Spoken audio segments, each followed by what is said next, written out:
So we have to do a little bit about the this Haggadah thing, because nobody knows what it's about.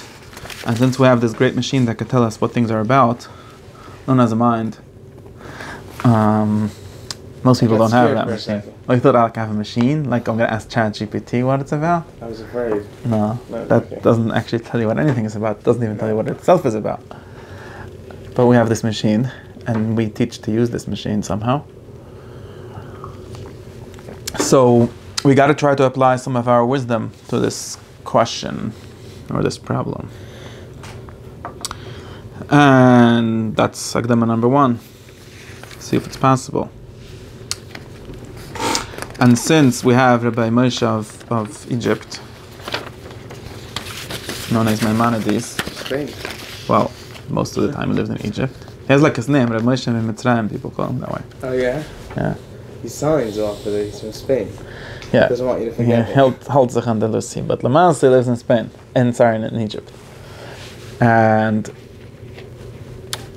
since he wrote this book of halachas too, besides for his thoughts, and since we usually think that there's at least a way to get from one to the other, because otherwise it would be really bad. So we got to try to do that. We got to try to say some things about this. And then another thing we can try to do is to answer some basic questions about the Haggadah if we have time, because some people ask me questions and maybe we'll try to answer them. But the first thing is that the Rambam invented a mitzvah. Which mitzvah did he invent? All 613 of them.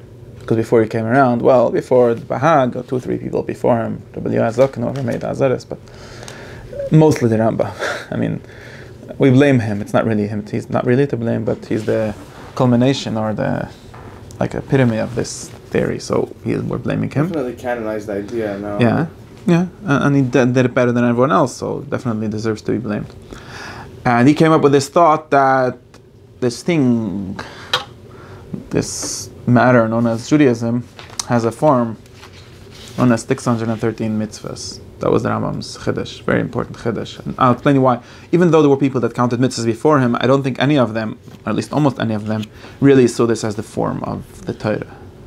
Like the Rambam's introduction to the book, which is going to be the whole Torah, known as... Oh, hello. I'm in the middle. The Rambam's introduction to this book, known as Mishnah Torah here. Let me do one. See if someone else comes. Is that the Torah consists of HaTorah VaMitzvah. The Torah consists of 613 mitzvahs. Okay, this is a shir for the Akdama, but it's not for now. But the point is, he invented this thing that the Torah is 613 mitzvahs.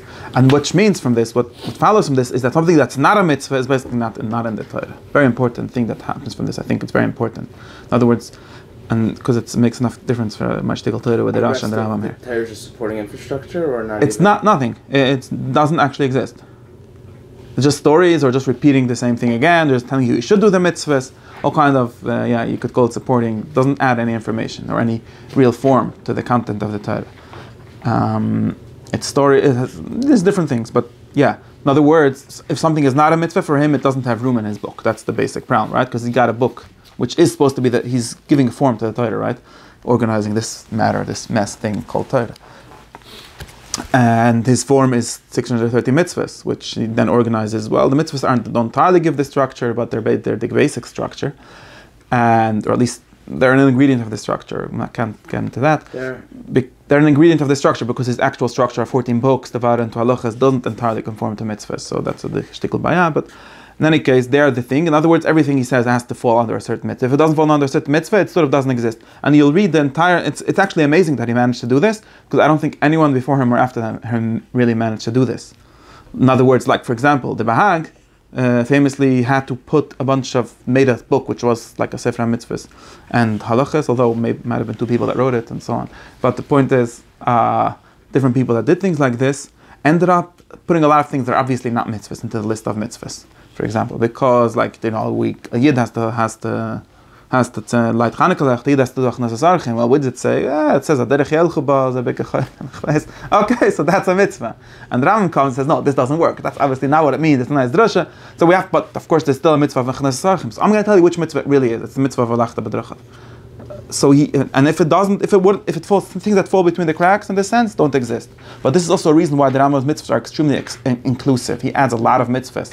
Although the Ramban goes even further, because I have a whole shtickle about the Ramban accepting the Rambam's shit and then running with it too far. But the Ramban then says, wait, Rambam, you forgot a bunch of things, like Yetzias Mitzrayim, which you agree is a good thing, and you didn't count it as a mitzvah. But the Rambam, I think, does count it under a certain mitzvah, but not for now. Point is, I should say that. No, I'm not going to say it. The point is, Burton's book? Yeah, it has to do with his book. I'm writing a review of his book to argue with this whole thing about mitzvahs. Point is, I spoke with him this morning about it, and this morning. The point is that according to because the Rambam for the Rambam mitzvahs are so important, they're actually the form of the Torah. Either something is a mitzvah or it doesn't exist. There's not really anything in between, or it's not part of the Torah. It could be a story, it could be nice things. And I think this is the reason why the Rambam both cuts things out of like the wrong mitzvahs, so things that are not correct, he cuts out. Like the Rabbanans is very important for the Rambam that they're not part of the Torah. He literally thinks you're over if you say the Rabbanan is from the part of the Torah, because obviously he has theological reasons for this and so on. And also on the other way around, things that are like semi-there, I would not, and this is hard to, 2 years ago, last year, there was a whole class tried to get this across to some people. Some things that it's not really clear why this has to be a mitzvah. Most other normal people would be pretty happy doing it without it being a mitzvah. The Rambam is not happy doing anything that's not a mitzvah. My prime examples for this are things like tefillah b'chol yom, not only tefillah, right? The Rambam almost wants three tefillahs a day to be a mitzvah, because otherwise, why are you doing it? Otherwise, it might be even a question. People before him definitely said, or Sadigon said that it's literally a mitzvah to daven 3 times a day. The Rambam said, well, it's a mitzvah to eat once a day, whatever that's supposed to mean, because you have to be a little honest. But he still has this thing where it has to be a mitzvah, and for him, the mitzvah of tefillah, just be clear, is not like the Ramban, that the mitzvah is to like ask God for things. That's different mitzvah. The Ram has a mitzvah for that. It's mitzvah of Tanis. Mitzvah of Tefillah, Tanis is a mitzvah of Tefillah by Yitzchok. A whole different mitzvah. The Ram has such a mitzvah. And very weirdly, the Ram puts all Tanaisim under that Kamadaraisa, according to the Rambam. If you read Hilchos Tanis. And but for the Rambam, the actual thing what we're doing, that's a mitzvah. Like saying Gmoidani, whatever it is. You said that's more or less a mitzvah. Okay, maybe the Nusach is not Ma'akif, things like that, but it's still basically a mitzvah. Okay, what else did we talk about this? Okay, other things. Now, one of the things that he made up to be a mitzvah is Sippur Yetzias Mitzrayim. How do I know this? Because you could just do the basic diff comparison and see that all the other people that counted mitzvahs never heard of this mitzvah. Unless they heard it from the Rambam. But everyone else didn't hear it. So that's basically the truth. I didn't make this up. They also told me. I'm going to talk about Vigat Mincha. Yeah, it doesn't say, again, so wait. You're always jumping to a pasuk. So you see, this is what happens when someone gives form to a matter. It's very hard to get the matter out of the form. Hello? Shalom Aleichem. The problem, you see, you start asking me questions. I have to try to speak straight. So if you take a chair and pick one of the, I don't know, we'll get to a paper. So. The problem with all these kind of questions is, I'll explain. So I want to read this. I want to just do this straight. The problem with, I'm just going to give this like thing. The problem with someone giving form to matter is that it's very hard to get the matter out of that form or into a different form. You need to have a destruction. And then you get into all this destruction, and Talmud is like asking a lot of kashas and showing that it's wrong. And it's not always wrong, you see? In other words, there needs to be a destruction because I need to get it out. I literally got into that form and have to get it out. But if someone comes and made a table out of a piece of wood, and I'm like, wait, why did you, there's no reason to make, there's not mukhrach, right? It's not mukhrach that a piece of wood should be a table, it could have been a chair. But now in order to make it back into a chair, it's not so easy. And this is what happened with the Rambam. I think that Torah works like this, that's how I understand the Rishas Chachamim and so on. But the moment the Rambam took this thing, you know, we got the Zvencha, and it says the Mishnah, and it says this Mahamad Chazal, it says the Agudah Shel Pesach, it's printed in the Siddur, and so on. And you're like, well, that's the mitzvah of Sippur Yetzias Mitzrayim. Yeah, now that he put it in, I'm going to have a very hard time to take it back out. But if you can imagine thinking of it without having this whole, that's why I started this whole, the Rambam having this whole problem of things needing to be either a mitzvah or nothing. If you take over this whole problem, then yes, on the 15th night of Nisan, Yidden, at least since whenever, I don't know when it started, say something called Agudah Shel Pesach. And it's all fine. You know, most Jews, by the way, like, this is only a Shivish problem, right? Most Yidden in the world do these things without knowing that they're mitzvahs. Right? we laugh at them, oh, it's just folklore. Well, I don't know, maybe that's how it started off, you know. This whole thing of it needing to be a mitzvah, and it says in the Gemara, and there's whole shtiklach in the Torah, and the Gemara, do this, do that. All of these things, once you put them into this form, it becomes like a chiyuv and a mitzvah. I don't even know if mitzvah are the same thing as chiyuv. That's another question. But you could think of it without that. I'll show you how, and I will show you. I will not only show you, I will actually destroy the Rambam Pshat of Vegat Vencha. I could actually destroy it. But that's another step. So this is the anti-Rambam shir. My daughter says that I'm biased because I always go with the Rambam. But actually, in Allah, I think the Rambam is very messed up. And because of this drive that he has to formalize things so much, he misses the point of how it actually works. So it's anti-Talmud. Okay. What? No, he is anti. Yeah. So it's very good because it's when you have a form, at least you could work with it. Without a form, it's very hard to work. But then you could actually notice that the form is not mukhrach. It's not necessary. I have to start speaking English here because it's not necessary, right? It's a passable form, but not a necessary form. So what do I want to do? So let's do it like this. So now, how do I know that the Rambam had to do this work of making it a mitzvah? Then this makes a big difference for how you do it, what the attitude is, and how it works. So he wrote this book called Sefer HaMitzvahs, and people think that it's a waste of time, that book, because either it's just a question of mathematics, how many mitzvahs there are, or he keeps on arguing, bringing proofs that this is a mitzvah, and it seems to me to most people to be obvious. Some lamdim they find maybe you see the gedra of the mitzvah here and so on. But really this is very simple. And maybe it's simple what I'm saying, but I just keep on noticing it. This book is there to prove that these things are mitzvahs. He's making them up that they're mitzvahs. And you can start from the first one, and brings 2 Gemaras and 3 Psukim to say this is actually a mitzvah. In other words, and then you're going to right away say, what else is it if not a mitzvah? Well, it's just a statement. By the way, it doesn't say, there's a question about it, says there's 10 dibras, it says Seres Advarim, let's say. You were not by my thing that is different than Seres Advarim. But anyways, the Seres Advarim doesn't say Seres HaMitzvahs. Actually in the whole Torah it doesn't say that there's more than one mitzvah. Mitzvah in Torah is Hashem Nirda for the whole Torah, and Sefer Dvarim at least. Ki ha-mitzvah zois, and there's a whole shtickle Torah from the Ramban that's backwards, because mitzvah, ha-Torah va-mitzvah sheksaft le'roisam, there's nice drushes that the Ramban brings in the it just means the same thing. Torah va-mitzvah are the same thing. The Torah, the mitzvah, the teaching, the command, but it's just Hashem ha-koil. There's not mitzvahs. The Chazal do have the concept of mitzvahs, but we have to think of what they mean with this. Again, doesn't mean distinct laws like the Rambam thinks it means. Doesn't have to mean. In any case, so for example, and we have language for this in Lomdis. We could say it's just Heidos, Tova Ba'alma, it's a Gili Milsa, it's a story, it's a Sippur Dvarim the Ramban by Yetzias Mitzrayim. We say it's Haftacha, it's not a Chiev. We have somewhat different language to get out of this mitzvah thing. To say that it says you shall do this, or you will do this, or you must do this, but it doesn't mean mitzvah. There's different things that it can mean. Or sometimes we could just say, I just was reading who the Ritver says, he brings it out, somewhere it says, Lo Yitzchok Dechayva. Yeah, Oshavai says, Shina showed this. And he says, Lo Yitzchok doesn't have to mean the not Yitzchok. It just means you should do it. How do I know? Because it says, Nagad Shel Pesach. It says in the Mishnah, Pesachim. Say, what, seriously? You're not Yitzchok Matzah? You gotta do it. That's all it means. And if you don't do it, Lo Yitzchok, what are you not Yitzchok exactly? Just words. This is amazing, because literally the same, you say, if you put the Nitun Lamala Lamata and you put the blood in the wrong same, you're not the same Lo Yitzchok. Why? How do we know that over there it's serious? I'm just saying, the same kind of thing, how do you know? Maybe it's just, I honestly think that most of the time it is just, yeah, you should do it, and if not, whatever. Anyways. What to be done. Yeah, so this very hard, what I'm just saying, that we need to find language for things that are not a mitzvah, and that doesn't mean that you shouldn't do it, doesn't mean that it's nothing. The Rambam has this dichotomy, either it's a mitzvah or it's garnished.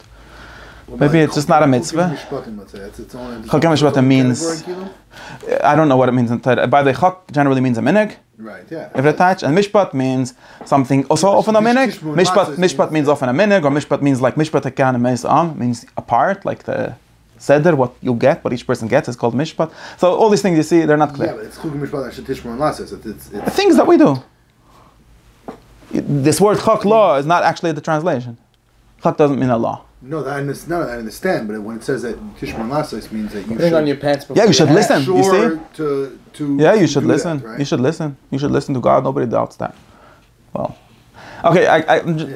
I'm saying we have difficulty getting out of this. I don't want to get into details because the big difference becomes into the Shin and Tam, the kind of question. I don't know, but the point is, this is a fact. Okay, so now we could always find nafkaminas and ways to speak about these, is it a mitzvah, is it not a mitzvah, what difference does it make? And famously the Guru says, why do we care? And people before the Guru, the Ben Ezra and Rabbi Yosef Jektila, at least these two people that I know, criticized the whole mitzvah, Sefer HaMitzvahs project, and said this is a waste of time. There's a million mitzvahs, and there's no mitzvahs, like whatever.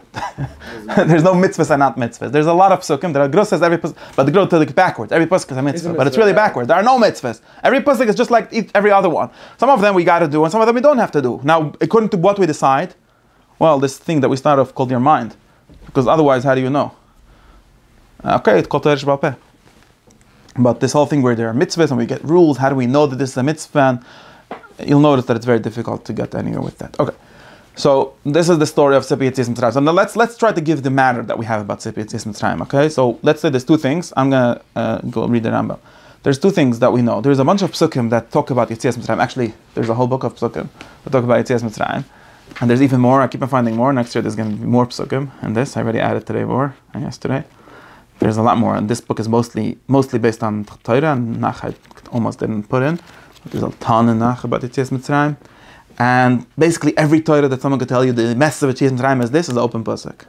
Like somewhere. I always say the problem with most people is that they don't know most psukim. So they have to they could say Chassidische Torah, why you just forgot that there's a Meferish Imam Chazal and Meferish Pasuk, they doesn't need a kvetch the pshat. Yeah, it's part of the problem. But yeah, but there's a ton about Yetzias Mitzrayim, and it says like saying about all these words, like you say, I got all these things, they exist, but what do they mean? It's not clear. So almost everything that we do is Yetzias Mitzrayim, no? That's something that people like to say. Yeah, I don't know if it's true though. So like Sukkot, people don't treat it like a Yetzias Mitzrayim holiday, but it really, I'm saying, at least in the Torah, it's connected to it. One time in the Torah out of 5. Yeah. Okay. Yeah. So just the once. Pesach is always treated as a Yetzias Mitzrayim. But even the Chag HaSukkos, or just the sickest part of the Sukkos? Sikkos, it says in the Torah 5 times, like all Shalish Regalim, and it only once connects it to Sukkos and Parshas Emor, to Yetzias Mitzrayim. I'm not saying that's not true. I'm just saying that you say you same thing. You say everything is Echel Yetzias Mitzrayim. Yeah, that might say in Sefer Dvarim. It says in Kiddush every Shabbos, but that's not everything. There's a lot of tzitzis. Well, it says in Parshas Tzitzis, but Pshash this has nothing to do with tzitzis, right? We don't wear tzitzis Echel Yetzias Mitzrayim. The whole reason we say Parshas Tzitzis is because the Chum wanted to say Yetzias Mitzrayim, and they found like the shortest Pesha where it says basically something like that. Push Pshat. It's very weird. This whole Mishnah of Askin Yetzias Mitzrayim Baladas. Why we say what's Shaychus Tzitzis?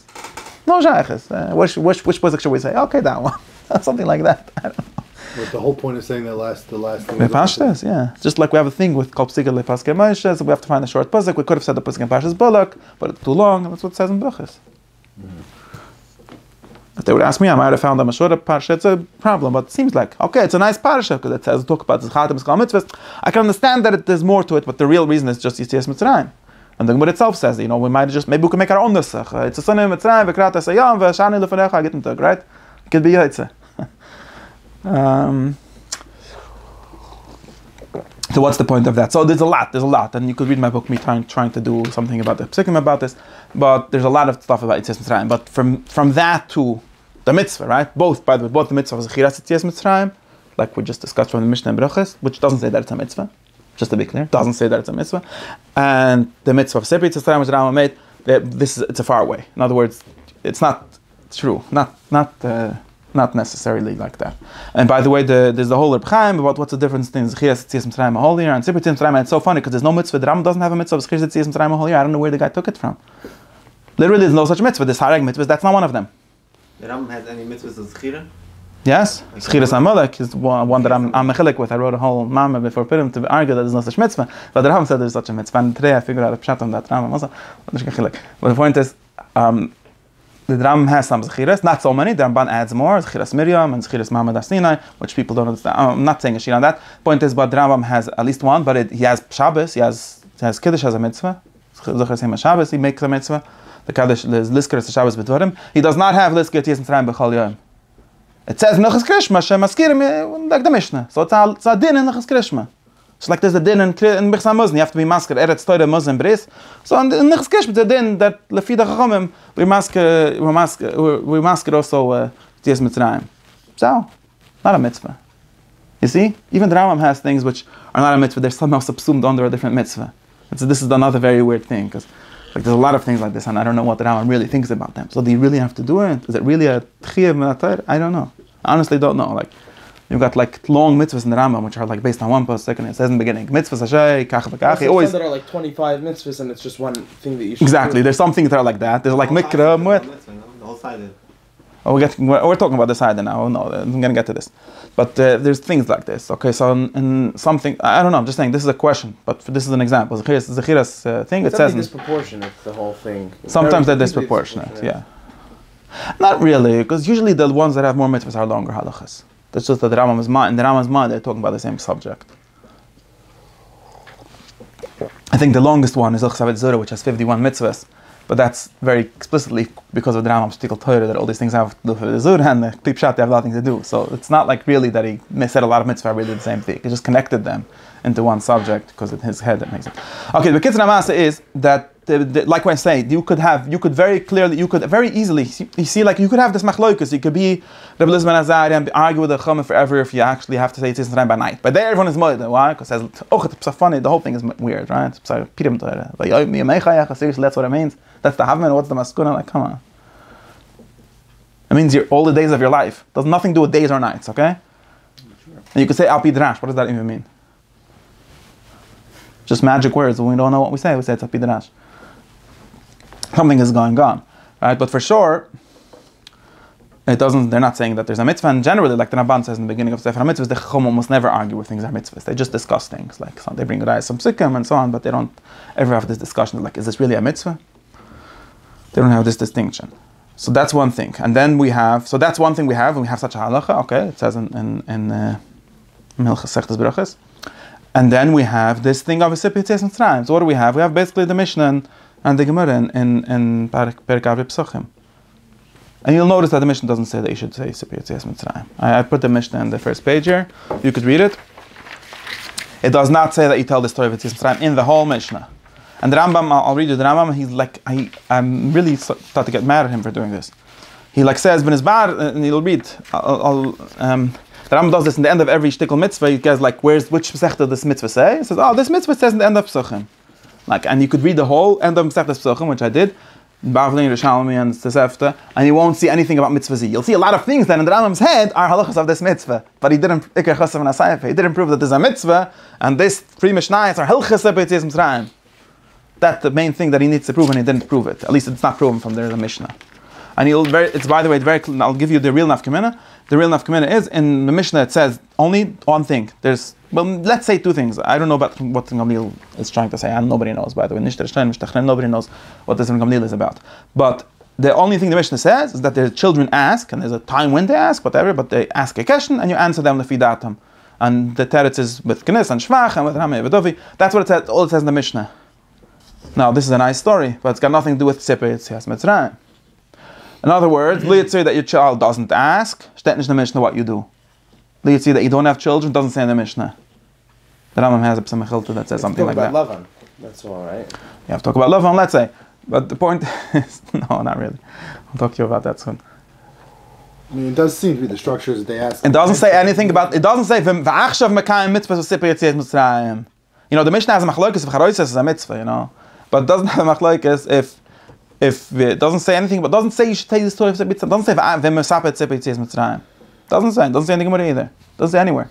What is the question and answer that you should say the story? No. Children are curious. They want to know why you were eating matzah, and you should answer them. Makes sense, man. What's the bayah? That's also what Rolil is talking about, right? He's just saying that you have to say the tam. What? You're reading. That's what the Rambam is in his head. That's in the Rambam's mind. But in my mind, if you have a kasha, you answer the teretz. Who says you want them to ask a kasha? Of a Melamda, it does say. Of a Melamda? It does say. The kasha? Yeah, it does say that you're supposed to do it. That's them. You teach him the kasha, no? Yeah, well, of course, you got to have a kasha. If he already knows the teretz, you're not Melamda, right? If he knows the teretz. If he went to Chayed already and he knows, put there. Aren't you? Doesn't say the Mishnah otherwise. No. You could look in the Gemara and find me if it says otherwise. I don't think it says otherwise in the Gemara either. In the Gemara it says, it's a baraisa maybe that Hamdachum Shalom says and so on. Okay. They have some questions. Hamdachum have questions, right? We have this whole baraisa of the 4 children. So every time we have better questions. You don't ask the same question. Hamdachum doesn't ask Manishtan Alayla Zemika Alaylas. He has a kasha that the Rambam stimmt nicht. He made up a mitzvah, and where did he get it from? Right?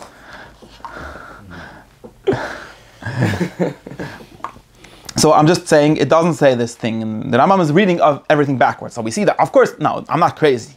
Of course, it's not really like somehow spontaneously everyone had kashas, so we have to answer them because we're not just nice people. We answer people that have kashas. Okay. Of course, there's an old minhag. I don't know how old, since this Mishnah at least, that we have this Leil Pesach. We have the kasha and we say the teretz. Okay. Maybe it's a minhag. Maybe this is just a shtickle siddur that got into the Mishnah.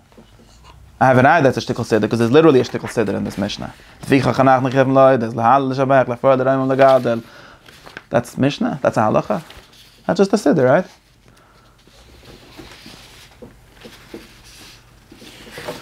There's even a whole Nisach HaBrucha in the Mishnah, which there isn't, I think, in any Mishnah anywhere else. Almost. Bruchas. Almost not.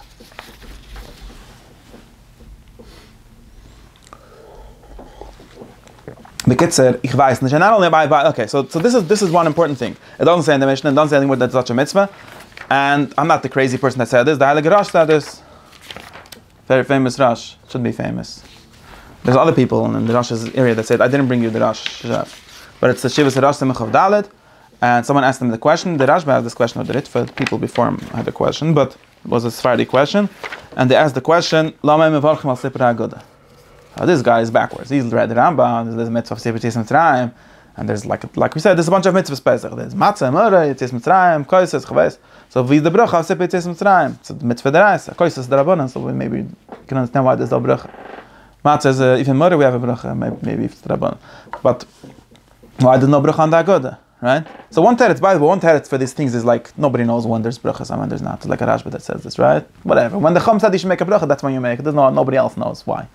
But anyways, the Rosh says different teretz. He says, what? I'm just paraphrasing the Rosh because it doesn't really say this. But he's like, who told you that there's such a mitzvah? I don't know where you got it from. He says, what? Yeah, of course we talk about Yetzias Mitzrayim. Guess what? You know where else we talk about Yetzias Mitzrayim? By Efreshas B'chayres. By Kol HaMi'adas. And every Shabbos we say Zeichel Yetzias Mitzrayim. And it says in the Pusik, the son will ask you why you're being Magdash as Chapachar. You'll tell him. Okay, so if you'll be by Shas be Magdash B'char, your son asks you, you'll tell him. MITZVAH, where's the Pusik? It makes sense. In other words, there's a Masa mitzvah. There's by the way, just now I want to tell you what the Rosh is trying to say. It's saying this Pusik doesn't say anything about your son.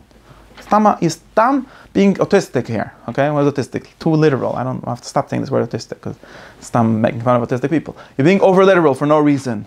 This Tolkei Shalcha Mincha has got nothing to do with any children. You know what it means? It says like this: we have mitzvahs. We have a certain kind of mitzvahs called commemorative mitzvahs, right? Mitzvahs of zikuron, right? Now, what does that mean, a mitzvah of zikuron? Ivrit touch, right? Right?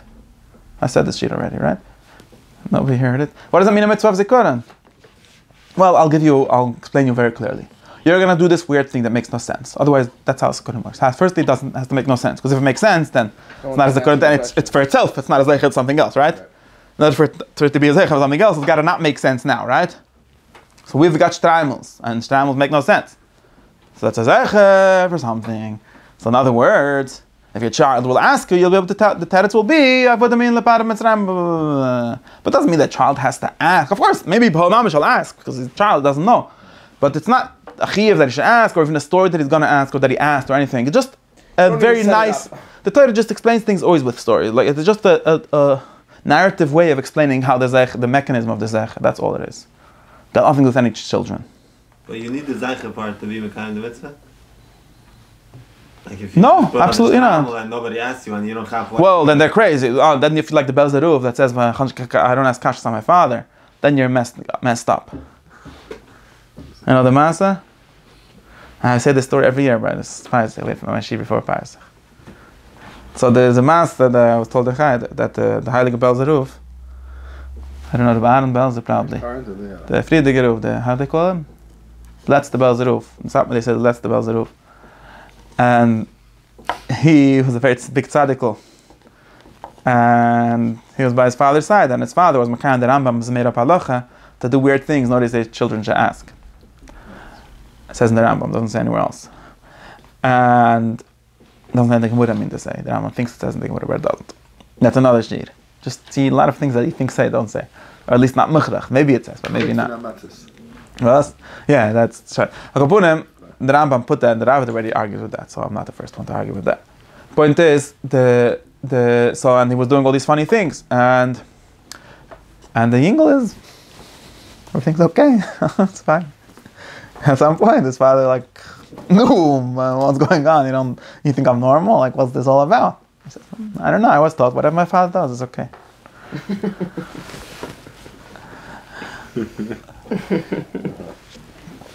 So, by the way, it's true. I mean, you gotta not be the Ben Rusha, that's a mechutzef. That's nothing to do, but you should ask him, like, what are you doing? Like, right? But the point is, there's no such a thing as doing weird things without it being a zeicha for something. It's a zeicha for something. Now, what is not clear because it doesn't have content. By the way, but this is why things that make no sense have such how do we call it in evolution? They have such survival. How do you say? They're so adaptive evolutionarily, right? Things that make sense always die the moment people think that they don't make sense. But as long as there's an ingredient that we do this, even if it doesn't make sense, there's no reason for it to stop. Basic logic, right? That's why if you want to make a religion, you better make a bunch of things that make no sense. That defines rationalist religions always fall apart next week because everyone's like, well, I guess not. And that's what zeicha. But that's what I'm saying. That's why there has to be a kasha. That's my pshat. Why there has to be the way of explaining how the zeicha functions is by saying your child will look at you and say you're nuts. Because otherwise he's going to say, this is why we do it. Of course, the next week we'll just having a sign that says zeicha Yetzias Mitzrayim and finish. And then the next year they won't hang the sign either. That's what happens always, right? So we got to do this thing. There's always another way of fancy, like French way of saying it, is that there's always extra. There's always odef. There's always something in the masa that's not covered actually by the answer. The kasha is always bigger than the teretz. This is really why this is where I'm now saying already shtiklach Torah. But this is really why even Tam Duchom have a shaila, because the masa actually never gets entirely covered by the teretz. Because if it would, then it would get ruined. Exactly. So there's always there's always something sticking out. Mitzvahs that are commemorative, not all mitzvahs. Commemorative mitzvahs, no. I think that's very bad that all mitzvahs work this way. Nowadays they all work this way, which means that all of them became zeiches, but not all the mitzvahs are zeiches. Only a few of them. Like Shabbos, Pesach, some aspect of Shabbos, not even all aspects of Shabbos, but some aspect of Shabbos. But if the moment every mitzvah is done, then you have nothing. Nothing makes sense. I mean, that's Gullus, right? That's why in Gullus we only have mitzvahs of zeich. The reason why we do everything is like tzivit l'chatzionim. That's what the Ramban says. But and not everything is a zeich. But once a year we do things that make no sense. And why do we do this? Because once upon a time, blah blah blah. Now what's a teretz? Now why do we do it? Takif of that. Now of course we do it because the matzah, because we have teritzim lecha, but they're not the real reason. That's why, all things are like this. It's not clear how it happens, how it starts, but all things that have real, there are lindy. You know lindy? All things that are lindy are like this. Lindy? Shine. Lindy is Nasim Taleb's Torah. I don't even know this. Another one of his Torahs. Things that stick around, things that stayed around for a long time. It's duration principle. Okay.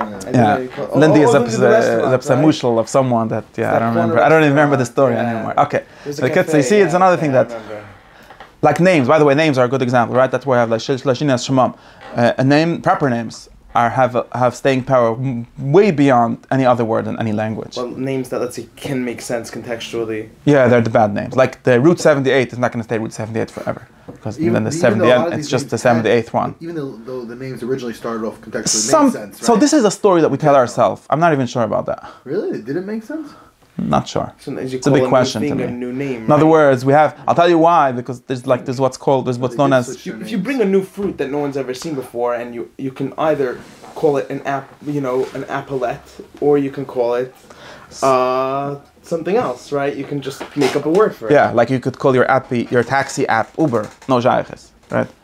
It's a better word than taxi app, right?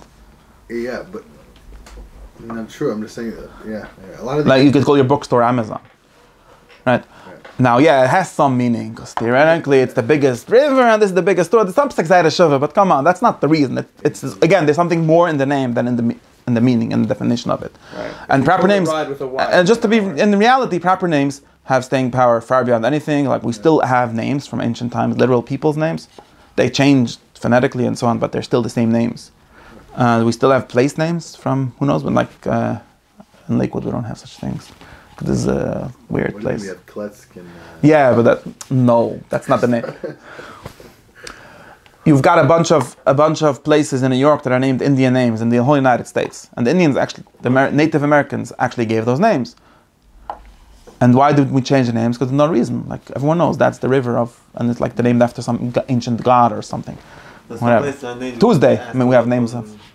The locals said on their language. And most of the time, yeah. Big river and you find a few bigger and very rivers, often, yeah, exactly. And very often that's what I'm saying. It's not clear. We have this story, like this. I'm flying away, but we have this story that says that like originally things made sense, and then slowly, when generations passed, we forgot the real meaning, so we're making up meanings. But I'm not sure that that's true. That's a way too rationalistic imagination of how culture evolved. Actually, what happened was that it never made sense.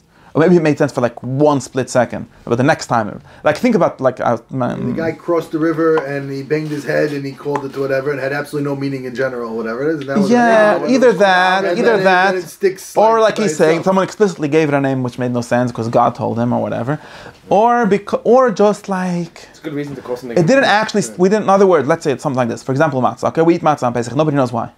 Just to be clear, nobody knows why. There's 3 different versions in Tanakh. 3 or 2, 2.5. Okay, there's at least 2.5 different reasons. Well, lechem aini, and there's kirapozan, and there's stam matzah, and maybe a 4th reason. By the way, in Lakewood that this works also. You had ShopRite used to be in that plaza over there, and it was called ShopRite Plaza. And they called it ShopRite Plaza for about 3 months after ShopRite moved out. Yeah, now not anymore. And now we don't call it ShopRite Plaza anymore. But if you go to a place like Westgate, there's no reason why it's called Westgate. It's not west of anywhere. But it'll be called Westgate forever. And every store that names itself after the fact that you cut it Shmei Westgate, and now I doubt that name will change as easily as ShopRite so Plaza. that's one of the options. But the other option is that it's just in other words, the first time it was done b'tarchiv, it already didn't make sense. That's another way of saying it. Like my Chavrisa Yalisha keeps on telling me that he thinks this is really the pshat of the Pusik Yeshalcha. Because if you read the Parshas Boy, which is the first place where you have the questions, you'll see it says something like this. So in Parshas Boy, it's very weird. Actually, you see exactly the logic of Zecher not making sense. Because you read Parshas Boy, it says it's here. It says, Hashem tells Moshe, I'm going to go in Mitzrayim, and I'm going to kill a bunch of people. Now I need a sign. I'm telling you pshat, not theology. I need a sign to know who not to kill. Or I need a sign, my shliach needs a sign, whoever it is. We need a sign. So please paint some doors red. That will be a sign for us to know where we leave you or stay you alive, right? Like Rechav Hazayin, a sign. Same idea, right? Like Kain's sign, maybe. Yeah. And shine, and that's what they do. Makes a lot of sense, right? Who's sending the message? Sorry, God sent the message to Moshe. He told him, look, I'm going to go in the middle of the night. I'm going to kill a bunch of people. It's going to be dark. I won't see who's who. No, I'm just making that up. But the point is, I need a sign to know who not to kill. Right? Who's b'chayrim not to kill. So please hang a sign. Now, what kind of sign? You can put red blood on the door. Chazal say it was inside, actually, which makes it make no sense. But they can make your doors red, and because they have a different shot in this sign. But make the doors red, and I'll see blood. I won't go into that house. You'll stay safe. Push it pshat. Okay, there's other push it to pshat, but this is one push to pshat. And then the next push goes like this. And now you will do this forever. Okay, so first it just says you can do chagamatzis lezecha this, which is okay. But then, if you go on the next time in Vayikeviacha, it says you will do this, right? And this is in Parshas Kadesh, right? But what's known as Parshas Kadesh Vayikeviacha, it says you will eat matzahs for 7 days, and then you will do something else. You will also do Karm Pesach. Where does it say?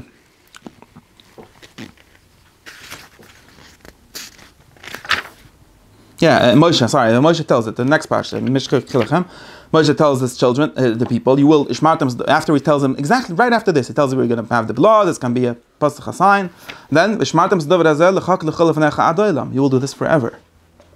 The painting the doors. And you will come to Israel, and you will do the same thing. Ishmartem asavodah hazois. And then there's an obvious question. Thing or just the painting? You read Rashi. Rashi says you shouldn't do the painting. I don't know. I didn't read Rashi. Well, if you read Rashi, you'll see that Rashi has the why we don't have to do the painting. But it doesn't say. It says Avodah Hazeh. Avodah Hazeh is he only told them one thing up to now. No, you just read the Chumash. He only told them one thing. He only told them one thing up to now. He only told them they know nothing. They know only about this Pesach and mostly about the painting blood. And you will do this. And obviously, what the hell are you doing? And really, in other words, once upon a time, if you'll tell them, well, there's this God coming killing b'chayrim, okay, that makes sense. But there's nobody killing b'chayrim anymore. So it really makes no sense. So you'll tell them like this, Zevach Pesach il Hashem, Hashputz Chal B'Tev Yisrael. So, what does it say? Basically, nupshat. We're not really doing it like we did it then. Lezeche. Since once upon a time, Pesach al B'nai Israel, so we do it forever. So already the second week, it doesn't make sense, right? The second year, or when they come to Israel, which is the second year supposed to be, right? Already then, it doesn't make sense. It's not. In other words, it's a new it's a zecher, and it doesn't say here zecher. The word zecher. We just have to assume. It didn't follow the Lindy rule. No, it's the opposite because it started off like that. That's why it makes sense. What do you mean? The first time beads were told, already being reasoned too much. it started off not making sense. So that's better. It doesn't make Exactly. more lasting power. Yeah. So why don't we paint the doors red anymore? Oh, that's because we stopped at some point. Yeah, something do change. Don't stay. I don't know why. Or just I do. By the way, I know why. You want to know that because Shipshat. Sure. Look on Parshas Re'ah, you'll see. That's not fun. It only says a few psukim about Pesach and Parshas Re'ah, and you'll read it and you'll understand why we stopped painting the doors. But we started doing something different. We started painting the mizbech, and you'll notice that originally, at least Bezashman Heter there used to be Pesach in every house. So of course you could paint your doors. But now we have to go to Beis HaMikdash. How are you going to paint your doors? So if you think the Zrika of Pesach Mitzrayim is on the doors, that only makes sense if you have like household idols, like household mizbech, and everyone could just paint their door. That's like the mizbech of the house. And how do I know? It says in Parshat Pusik, and where does God? In the door. That's why we have a mezuzah, because God is in the door of the house. This is ancient pagan belief. But after we decided this is nonsense, we got to do it in the Beis HaMikdash. So of course the whole painting the doors was misbattle. And that's why Chum say that Pesach doesn't have these few things of painting the doors and Mikram Basar and other things. I don't know if I would have put that together by reading Parshas Re'ah. That's not because Shipshat. But it's not because it's known that historically in Beis Rishon, most of Beis Rishon was Bama, and Pesach was Bama. Allah al pi halacha, only Bama Gedayla. But it says beferish that obviously from Parshas Re'ah you see that the person is working on getting people to stop doing Pesach in their house, right? Which means you are doing it, please stop, right? This is where this Pesach in Parshas in Deuteronomy, like 14, I don't know which number. Just made up. Okay, Bekit said, well, how am I getting to this? But the point is, so already the second year, it stopped making sense, so we have to like say a teretz, and the teretz doesn't actually answer the question. You just have to like assume that, okay, this is a new thing. It's a zecher. So zecher is the moment it does stop. That's what zecher means, right? We're not doing the real thing. We're doing a kamoi thing, right? Just to remember the thing, right? And it can be, by the way, just very zecher can't be too clear, because if it's too clear, then why not just do the thing itself? In other words, we always like have this. We literate people have this thing always like, why don't you just say the story? I'm gonna get the Sippur. Why do we do Shabbos, Yetzias Mitzrayim, Maaseh Bereshis? Why don't you just read Parshas Bereshis? You don't know what the teretz is? Nobody knows how to read. You people are too literate, your mind is messed up. Things don't actually get remembered by being read. Even the Torah we don't actually read. We just put it in the Aron, in the Lechas. Nobody even opens it. First time the Torah was opened was times of Yeshua HaMelech. They found out that it says something in it. Until then, even not according to the Apikars, it wasn't written then, Chaz Shalom, but nobody read it, right? Obviously. What do you mean? People read it. We know something, it says in the Torah, this once in 7 years they should read the Torah, okay? That's what it says. Once in 7 years. Hakel, right? Now you're telling me Dirosh is something about it. And the Pusik, it says that once in 7 years you open up the Sefer Torah. And that's enough. Because, why is it enough? Because of course everyone knows what to do. You do what your father did. We got to make a matziv out of it, right? You shouldn't forget. So once in 7 years, we take it out and we sell. We show everyone that this exists and so on. It's not about information. Like the lichas are not about having information. It's about sechalois. It's a zecher. It's a lichas edis, lichas abris, and so on. The Torah is edis. It's not about learning. Not about literate learning. That's all very recent inventions. Much more recent than the Torah itself. In Beis Rishon, nobody knew how to read. In Beis Shammai, people started to know how to read. Even my people know, maybe the Kohanim know how to read and so on, but normal men, they have no use for a Sefer Torah. Was Ezra the first person to like really copy it and like make it something that people read? Possibly, yeah. Definitely. I mean, somewhat, and in some extent. He definitely made it more popular, yeah. Definitely made it into a thing that everyone read the Torah and do what it says. Were there older copies? It says in Ezra, they read the Torah, so that they have to do sukkahs, like they discovered, right? In Nehemiah it says it's also... Yeah, Nehemiah. That was Ezra. It's in the book of Nehemiah, but it's about the story about Ezra, and the book is written backwards and whatever. Point is, how do I get to all of this? So Zecher is never supposed to make sense, and it's supposed to have a kasha, and that's what the pasuk is saying. And of course, it's not now. You got to not read this literally, not literally in the literal sense, like taking every word seriously, and also not literally as a literate person would read it, which means, oh, so this is you should say viganta. It says you should say, because that's not what it means. It means tell him. How do you tell him? So you do the yantif.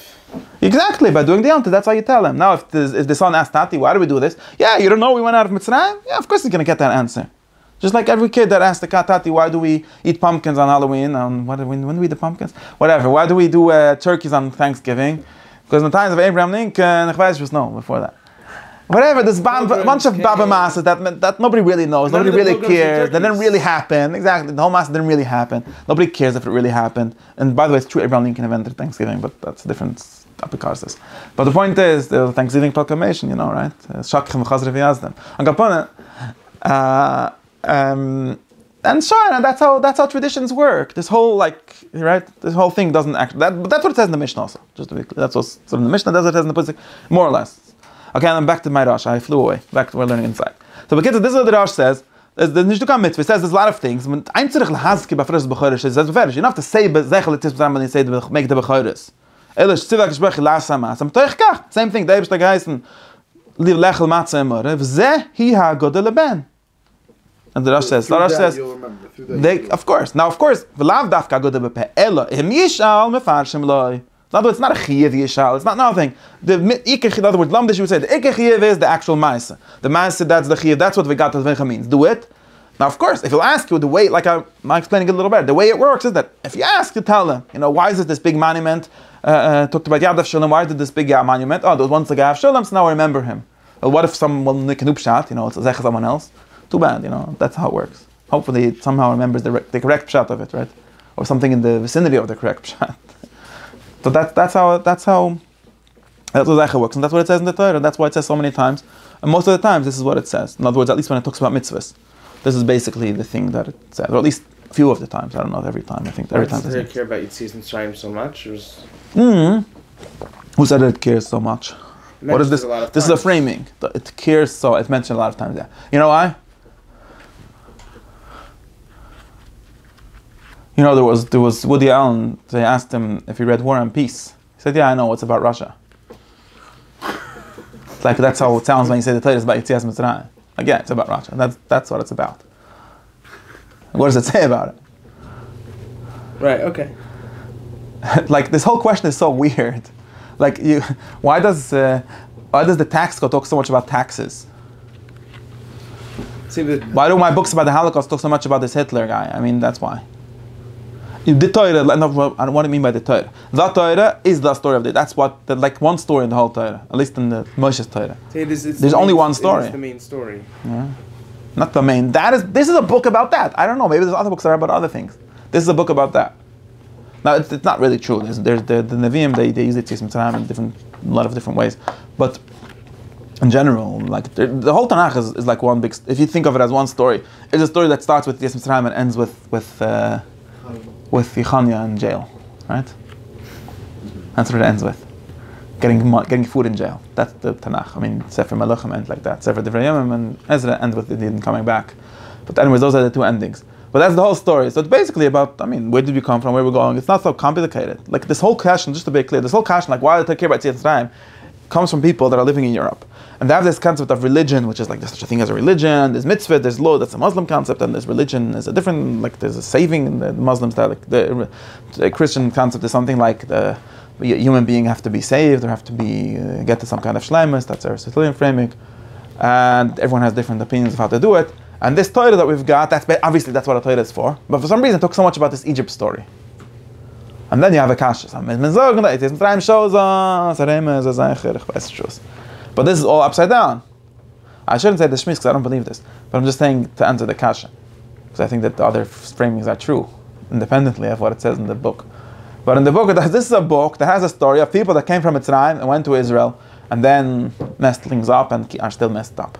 That's the story, basic story, and three steps. Yeah, the 3-second story is this is the story of a people who, well, forget about Ephraim Avini or whatever, started off in Mitzrayim, got out, went into the land, messed up, got back, messed up again, still messed up. Vadayan and Lenishani. That's the story, right? This is known as the Deuteronomic Kesdrem. That's what it is.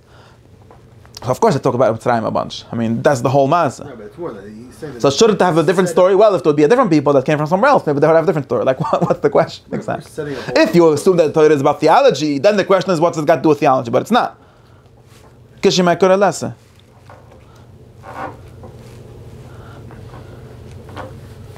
Like, what do you expect it to be about that it's about Yetzias Mitzrayim? You have a different thing it should be about. If you have a different thing, then the question makes sense. Right. I would even say. What does it mean nothing? Not nothing, but just a bunch of different things. Like why would it be? Why would? I'm saying I understand why one thing I guess has some precedence over other things. It's the first thing that happened to us, right? Or not only the first thing, but it's where we came from. Like where did all these Jews come from? Oh, we came from Egypt. So that's very good. I don't know. To me, I guess I wasn't asking why it's. Yeah, there's a lot of things. I could say a lot of things about this. I could say a lot of things about it, but it's not disproportionate to anything. You could ask what the meaning of it, what the function of this story of Yetzias Mitzrayim is within the story. That's a good question. That's a real question. But the question of like it's disproportionate, you have to answer disproportionate to what? Right. Okay, that's fair. No, I think my question slowly changed from the second question to the one. Yeah, the second question is a very good question. Yeah, that was my. That's a different question, but the answer, but the real answer is everything. I reconform my question to the answer. Yeah, well, okay, I don't know where I'm getting. The answer to this is everything, right? In other words, because the Yetzias Mitzrayim itself is a zeicher more than it has a content. Zeicher to what? I have a great raya I thought of. Okay. In other words, it's actually like the like I said, just like eating matzah is a thing that goes beyond the time of eating matzah, right? We eat matzah. That's more important, like Shai Levitch would say it, but he makes the weird reduction that therefore that's the only, you shouldn't ask the time. No, but it still goes true that the matzah goes beyond. Okay, it's still true that the matzah, yeah, it's still true that the matzah goes beyond, always goes beyond the time. Was preceded it maybe? I don't know if historically, but in ontologically precedes it and surpasses it. Okay. By the way, this is Alpi Neoplatonism. If you'll come to my shiurim, in Neoplatonism, you'll find out that matter and God have a lot to do. And because they're the first and last thing. And matter and God survive and were before everything. Okay, anyways, the highest and lowest thing. This is a very, like, Neoplatonist that it was before, and because it was before, it also goes after. So if it's after, it must be before, that's why. Okay, we get it.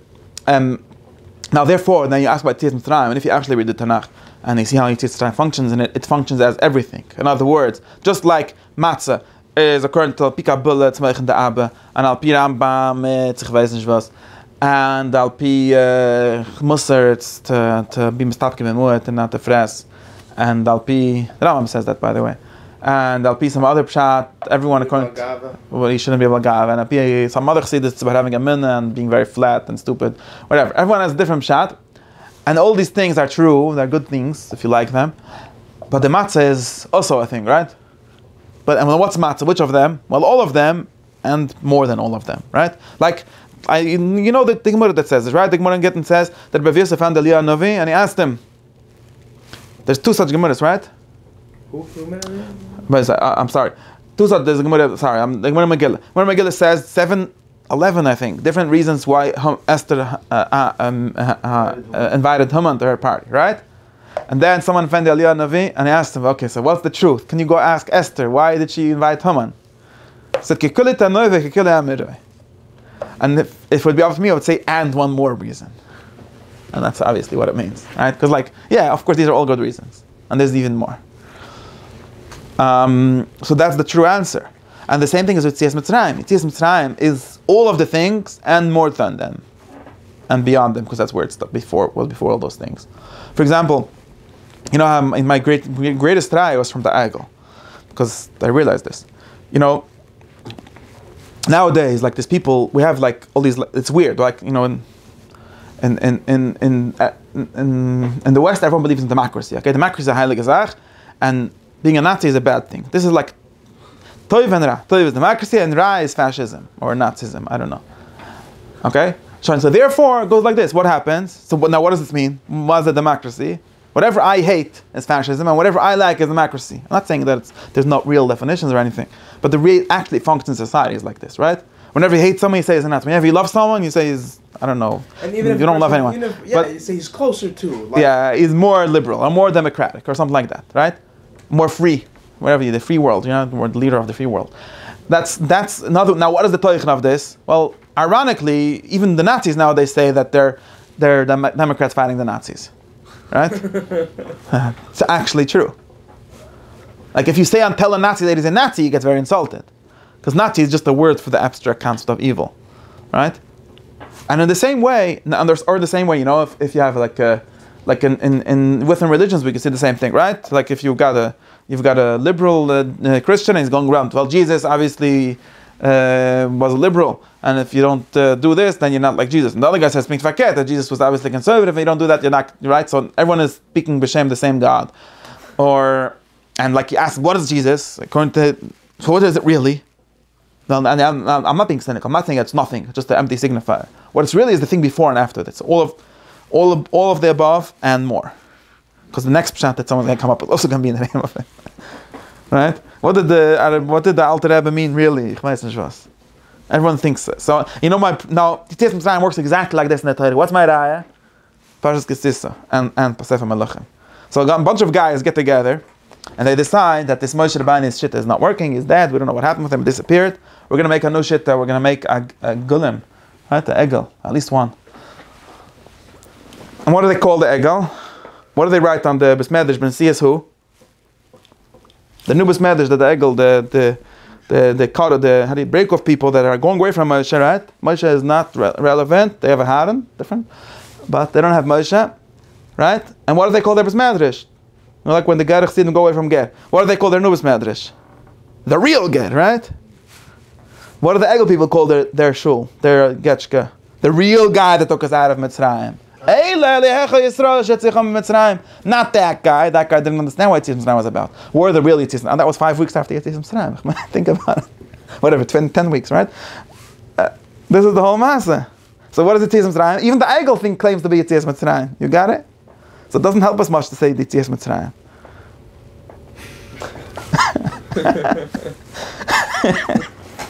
What do I learn from this? I'm not making fun of the Egel. What I learned from this is that Yetzias Mitzrayim is really the thing that goes beyond all of those things. Anyway, that's Shittas HaRosh, okay? Sorry. Paraphrasing? Yeah, that's a paraphrase of the Rosh. The Rosh is also beyond this. No, but I was thinking really something very interesting. So the Rosh, it's not like the Rosh didn't make a seder, right?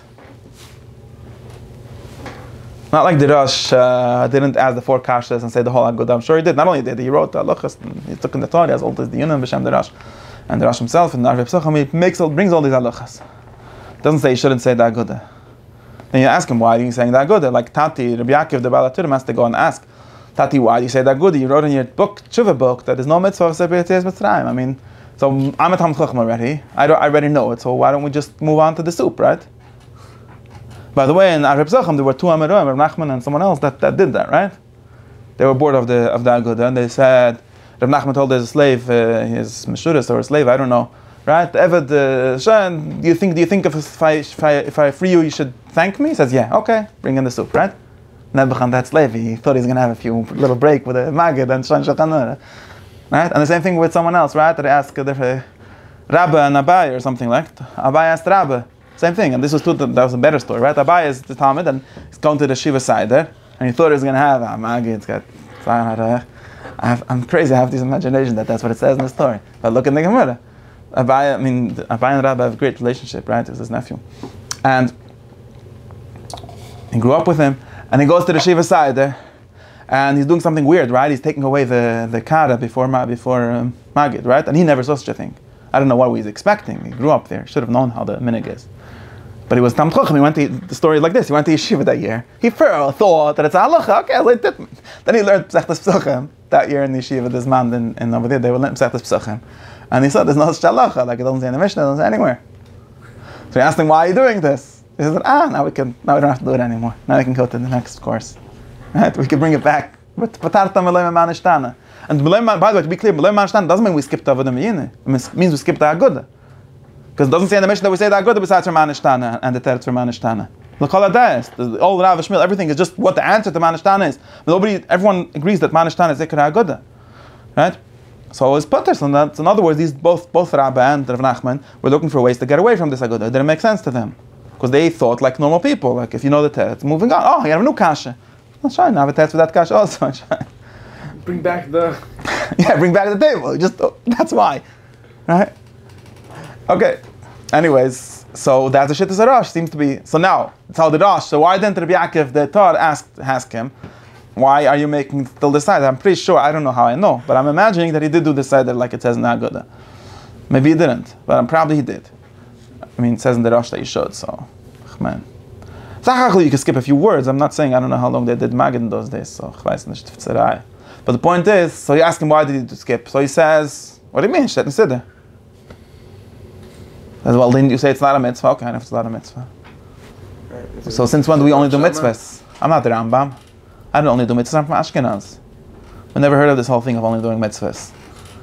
Came to Smad, they start asking me these funny kashes. I don't know. I can tell you how the Tosfos that is. V'yashleim is not a mitzvah. It's like still this, so easy. Like, v'yashleim, it's not a mitzvah. Hello. Tosfos is like so easy, right? What do you mean? You just ruined the whole Pesach. Not a mitzvah. You know what you do without it being a mitzvah? Actually, the world doesn't fall apart. Anyways, my impression is that the Ashkenaz Beis Medrash is not more comfortable in many ways of having like one thing being the lamdas, another thing being the minhag, and it's perfectly fine. We don't have to put them together. Even, and in other words, it's not. So people would say, if you're the Rambam is, the Andalusian people like to say, so you Tzarfatim don't understand anything. They're confused. They don't know the difference between a real halacha and a minhag. But that's not true. They very much understand. They're just not so stuck up like you that because they understand, they also have to do it.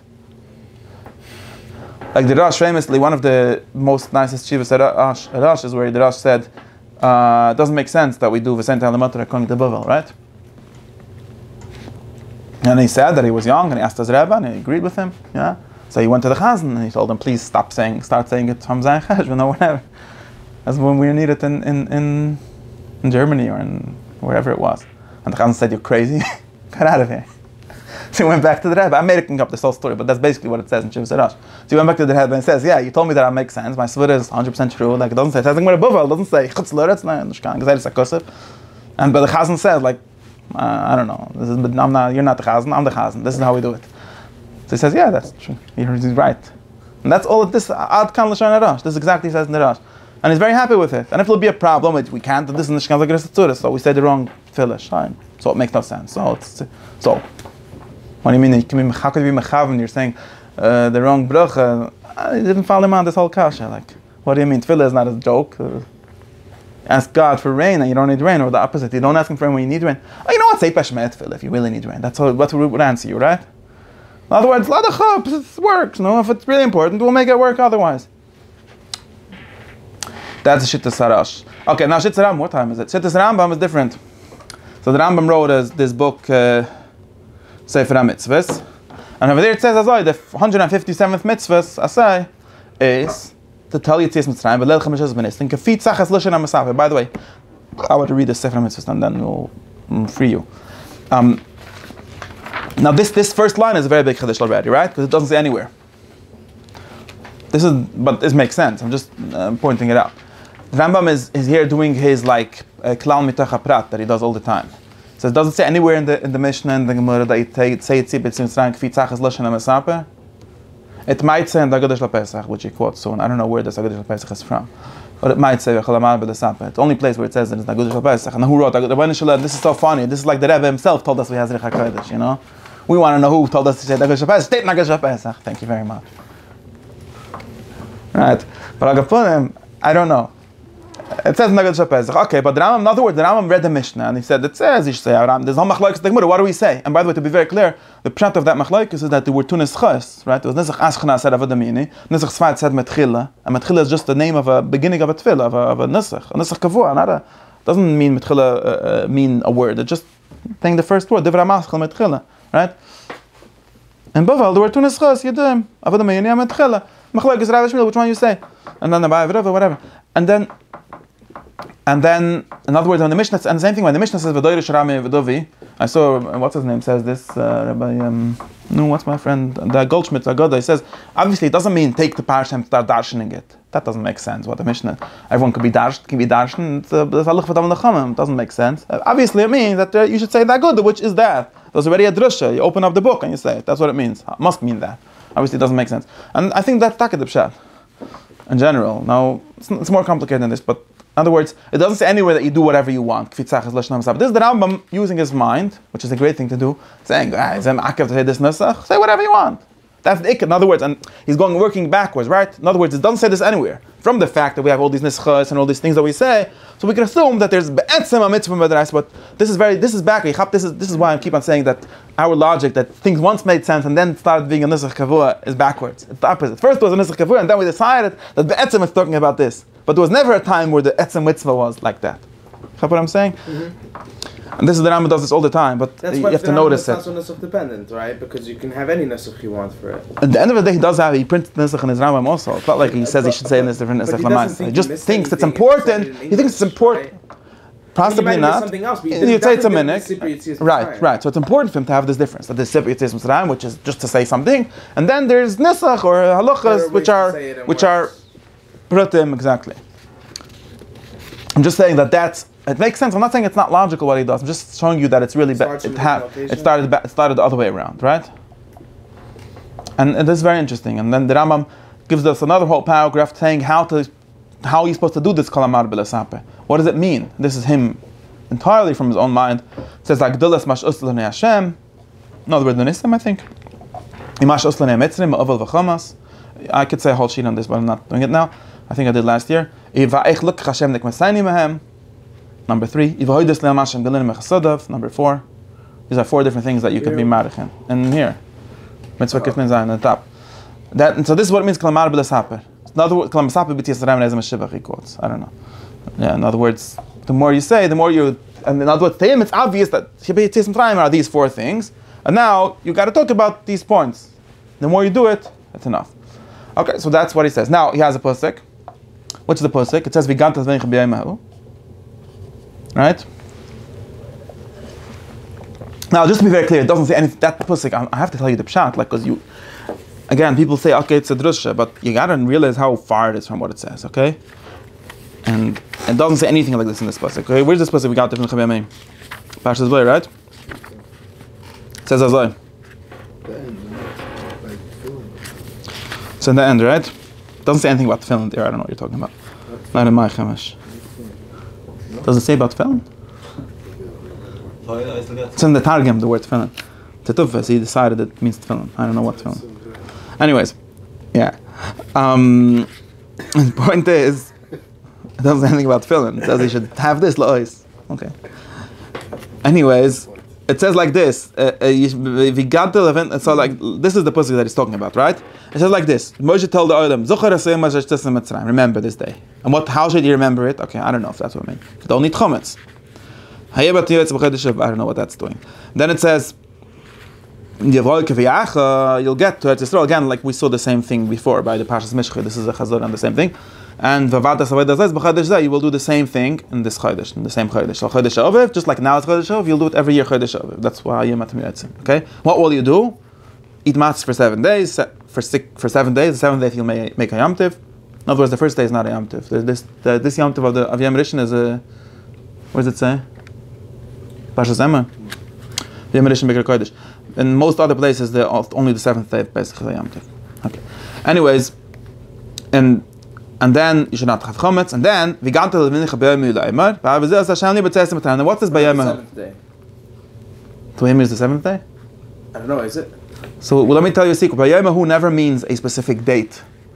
It always means a specific generation. You could do a search. I didn't do it, so I'm imagining.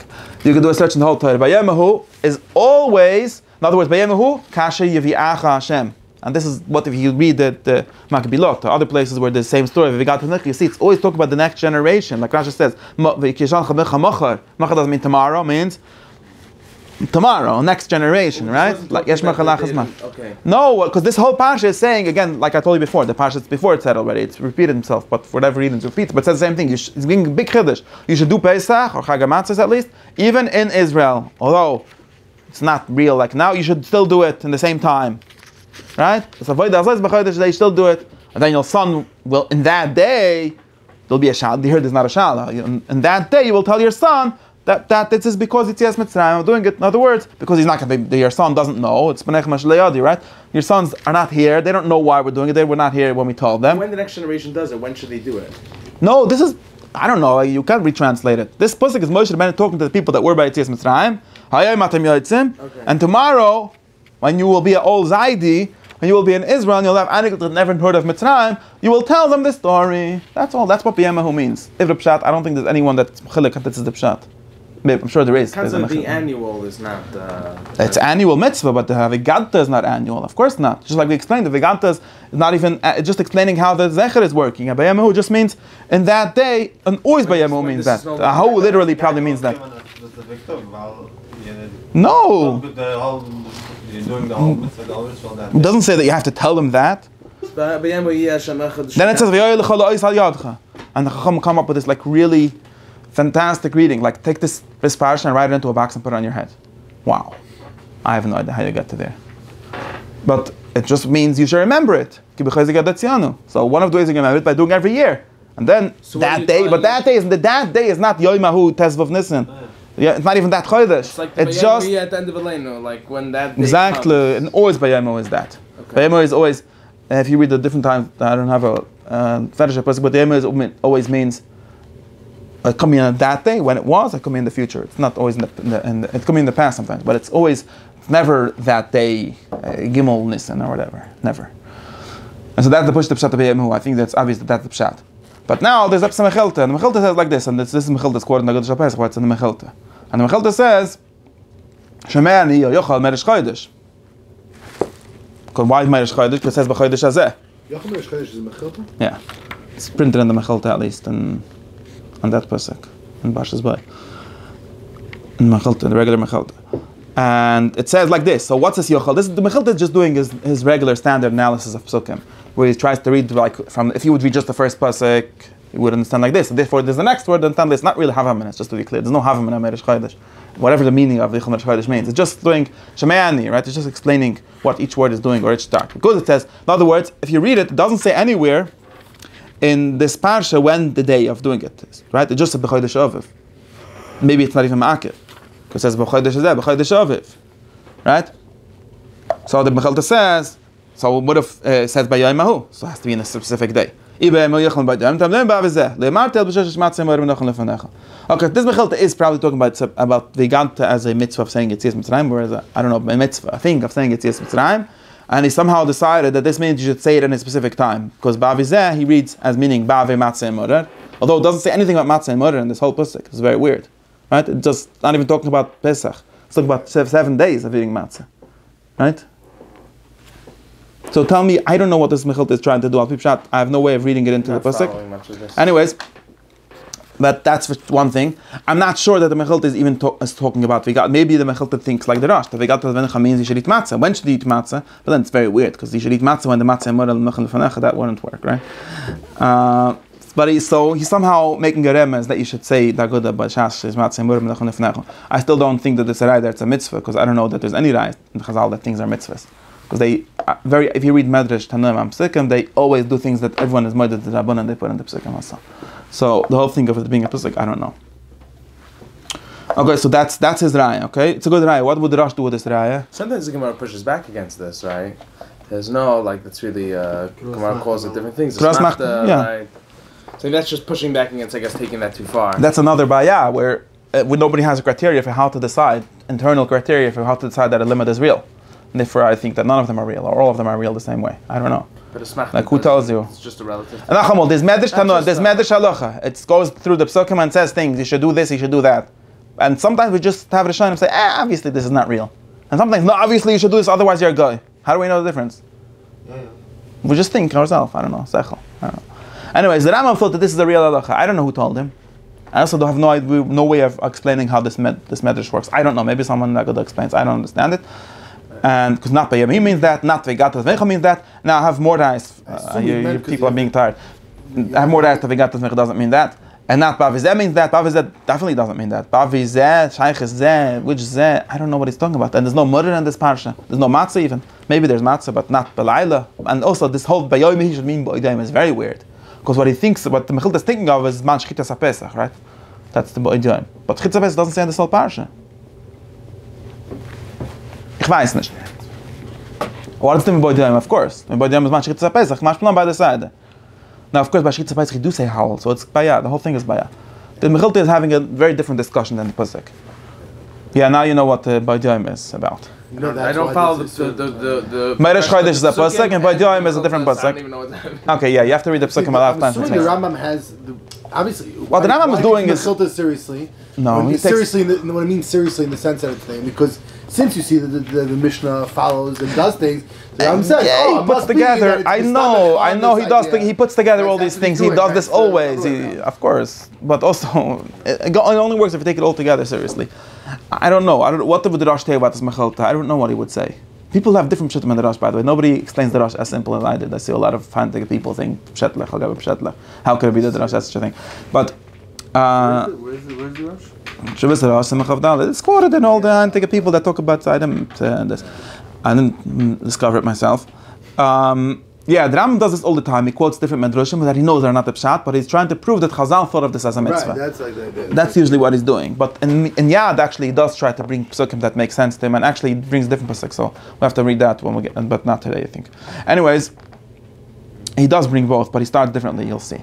Okay, now because the Rambam starts from Zachar Seyem Azan, you'll read in the next article. You'll see. Then he brings another mechilta. It's a mechilta Drashbi, but also a mechilta Drashbi we don't actually have. So it's the Mechilta Drashbi that we have is quoting it from the Rambam. So whatever, don't tell anyone.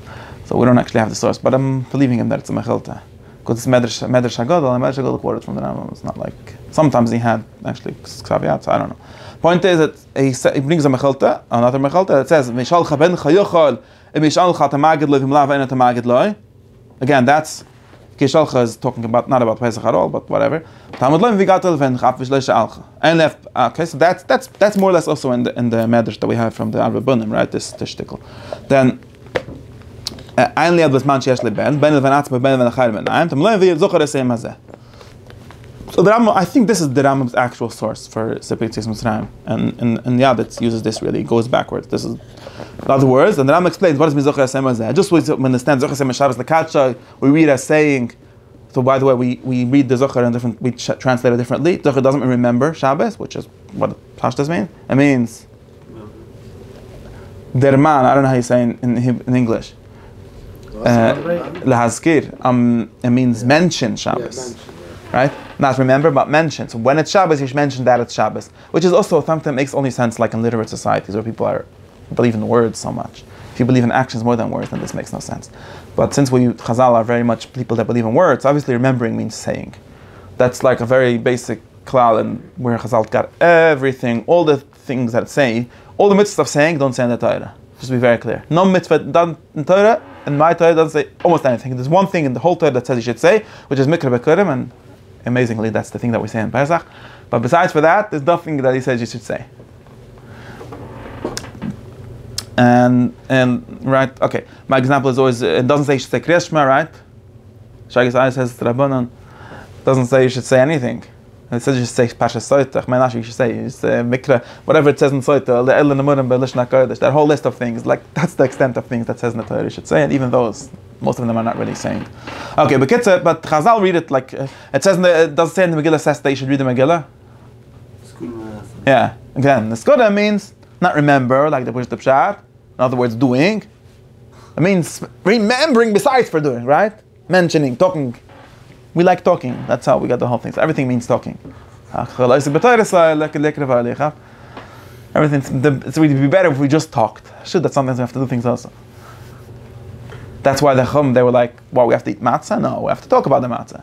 Sometimes we remember to eat matzah also, you know. We only have the matzah that we can talk about. Exactly.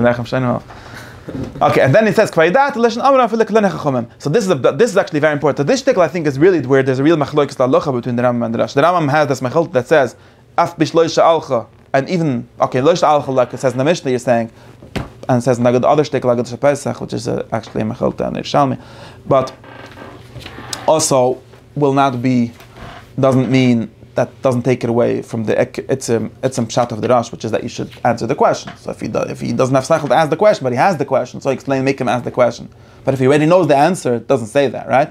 This thing is if you already know the answer, that the Rambam took from Zocher Seyem Hazeh, like Shabbos. So it's now just to be very clear, now the whole definition of Haggadah changes. Haggadah is not actually telling a story; it's just making it like a declaration. Like there's a mitzvah's kriya, mitzvah's dibber, mitzvah's amira. Nothing just like Kedushin, according to some people that think that there's a mitzvah to say, right? Also, it's not true, but assuming that would be true, right? There's a mitzvah to say, just like it's Indian, because we like talking, so we have to talk. If you don't talk, it doesn't work, really. And then for that, he has a good raya from the Agudah, which says, we have to say, Yetzias Mitzrayim. So says the Rambam, this is showing you that it's a mitzvah of kriya. It's not a mitzvah of telling you the story because you didn't know, or you didn't understand. Because if you be a chacham, then you still have to know it. But again, this just says Nakdush Paisach, and I don't know, it's a nice Torah. And also, I don't know if that's what it means, because it says, because why does he add Gelezah Meshibach and all of that, and then he brings the Master from Rebbe Lezer and all of that. But obviously, those Rebbe Lezer wasn't Rebbe Lezer, Rebbe Shia, Rebbe Lezer, Azar, Rebbe Akiva. They weren't sitting there all night and saying Yetzias Mitzrayim, Yetzias Mitzrayim. You have to be a lit like Chaim Kanievsky must have like a chakira. Is it you have to say new things every time? Could you just say Yetzias Mitzrayim 400, 500 times? The Rambam doesn't understand it like that, right? Because he actually explained what Amar B'Lasapa means. Maybe, but obviously not. They were saying new things. Okay, now we can understand there's different levels of the Sippur, of actually finding out new things. But the Rambam doesn't understand it like that. He's using this to mean that there's a mitzvah of saying, no shaykhs with anything, which is a very weird mitzvah. Where like mitzvah of Kiddush. But Kiddush is at least short. This is a very long. The Rambam is a short one. Short Kiddush?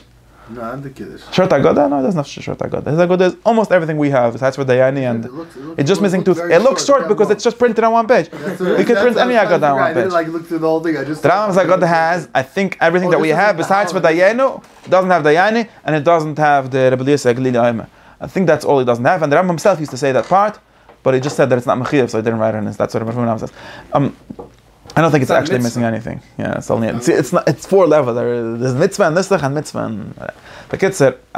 Ich weiß nicht. I can really have a lot on one page.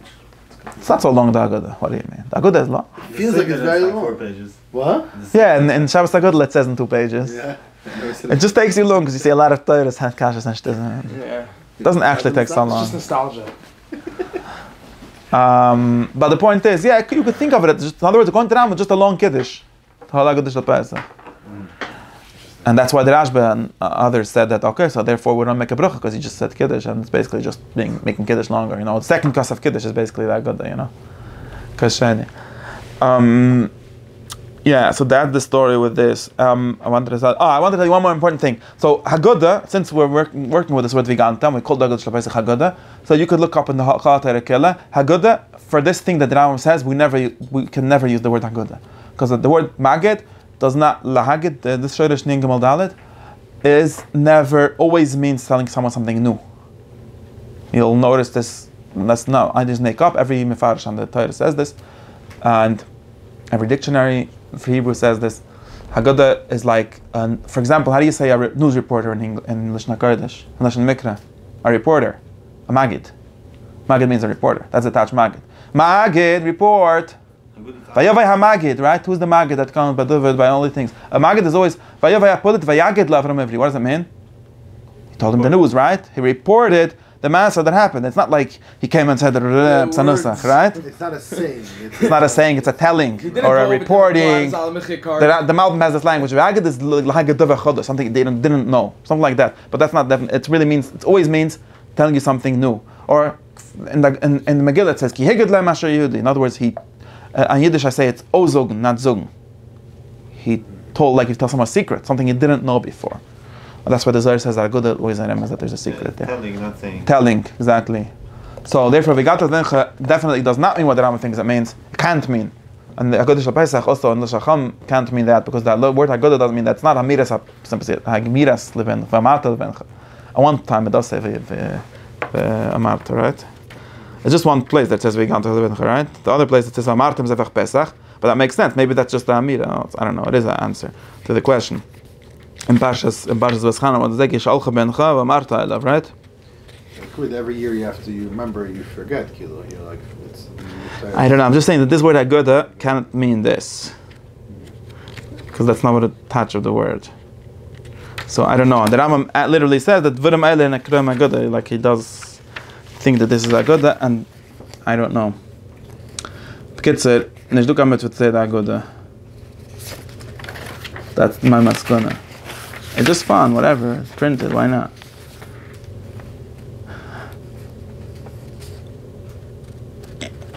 The look at Reb Chaim Brisker.